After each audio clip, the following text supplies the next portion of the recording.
Hi, Hoboken Grace dinner group leaders. Welcome to something new that we are testing out. For now, I'm going to call it leading lessons, but we'll see if that sticks. But the goal is to record short videos to give you an opportunity to learn from the incredible leaders that we have in our community. And today we are starting off with two great leaders, Davis and Kelsey Jackson. They have been leading married groups on Tuesday nights since January of 2019. Welcome. Hey. Hey, Nick. Thanks for having us. How long would you say it's taken you guys to get comfortable with leading? Have you guys led together before?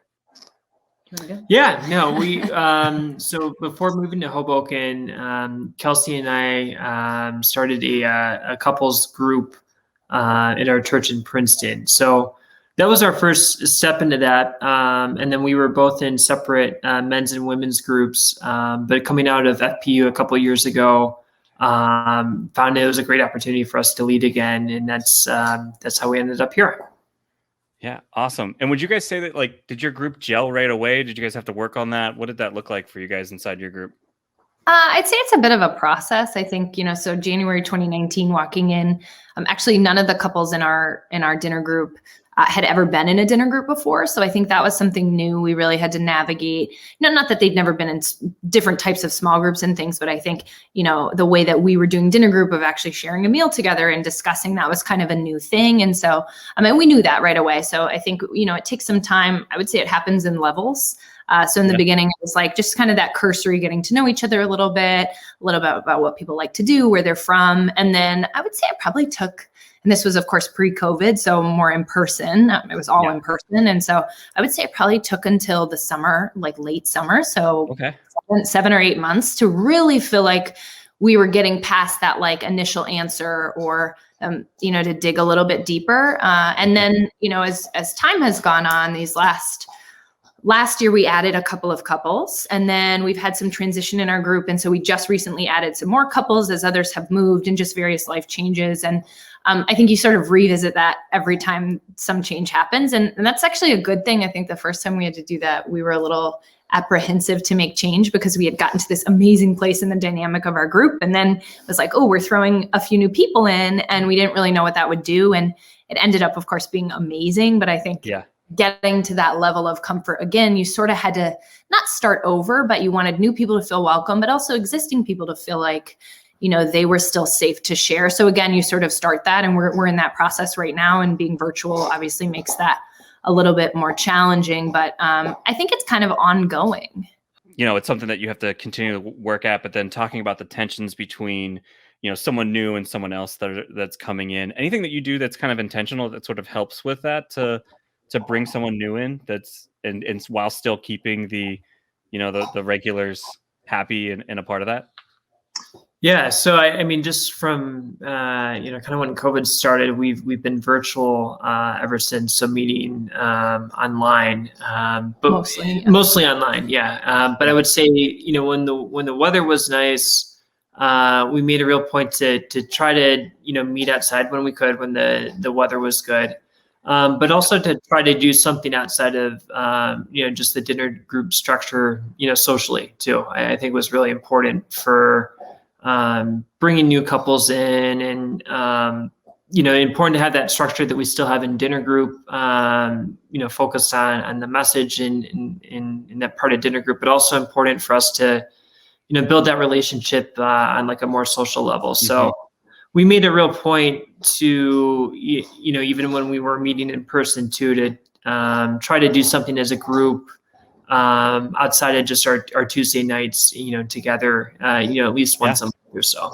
So I think one of the things for us, in bringing new couples in was sort of being really intentional about meeting with the couple initially ourselves. And so again, in a pre-COVID world, we could do that differently. But even today, we have a new couple in our group. I've reached out to the woman to say, hey, let's grab a coffee this weekend, just me and you, we'll take a walk.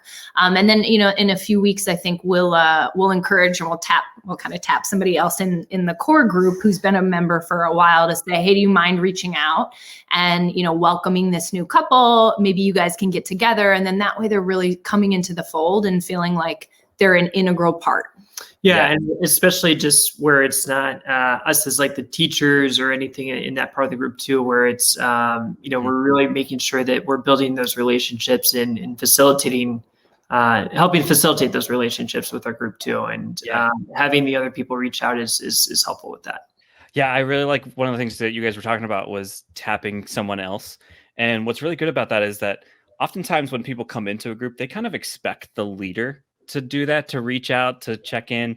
But when somebody else also does that, that's just one of those things that just really helps like gel someone into the group, because they just, they know more than just a leader, but then it just kind of makes that group a little bit more genuine. But I always find too that the person that you tap kind of enjoys that too, that they're like, I get to know someone else, like, and really helping to bring that group in. So and I was just going to say, like, on top of that, I think one of our favorite things to find out is like, we'll meet on a Tuesday, virtual or in person, doesn't matter. And we'll hear that, like these two couples grabbed dinner over the weekend, or these two couples like went to a game together, and we're like, oh my gosh, like it's working. People are like, we're not even organizing this stuff. people are kind of doing it on their own. But I guess I would say to like a new leader, don't stress about that in the beginning. Like that has taken our group 2.5 years to get to, like that's a long journey. And so I don't even think we really got to that point where that was happening organically without us even being involved until like a year in. But it's good. It gets there. It just takes time. One of the tensions I think all of our groups are kind of feeling, especially the ones that were in person through the summer and through, trying to carry that into the fall, going from in person to online again has been really challenging and difficult for group members. And could you share with them what your attempt to, overcome this is? We've been in all the varieties over the last year, just like everyone else, right? Like we have great ambitions of, it's going to be back in person. And then we were in person in August to September and most of October. And then we weren't. And so I think once we sort of re-hit the virtual environment, because we had already seen the fatigue from that in the summer, June or July, we were really fatigued with the screens, just like everyone else. And so then we kind of committed in the fall to saying, even if we're going to be virtual on Tuesday nights, obviously at 8 p.m. at night, it's too dark to be doing anything and too cold.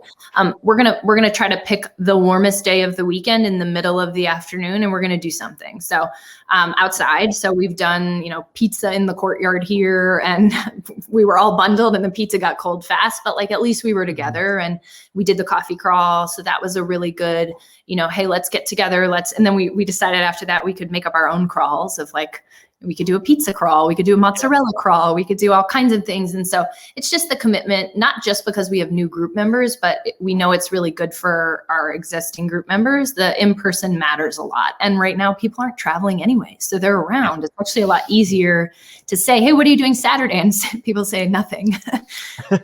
Yeah, and I think what was really nice too is just with the connection event part of that too is, a lot of us are maybe not attending church in person right now. So that kind of passing by and be able to see people and meet more people in general is just more, difficult. Like you're not going out to a restaurant or a bar or anything like that, during this time. But like, to be in a spot where you can meet new people, with our church and, just outside your dinner group too was, just really cool to see during that. I think the coffee shop was a little surprised how many people showed up, but it was. But I had a good conversation. The barista was like, "What is this?" And I was like, "Well, let me tell you, it's a connection event.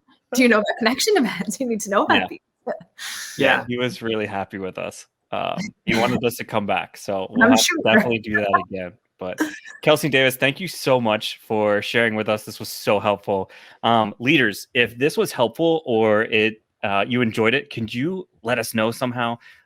We would love to get you guys some more of this kind of content and different ideas. So if you have a topic you want us to talk on or a story for us to capture, just email me at nick@hobokengrace, or if you have my number, just text me. Take care, everyone. Bye.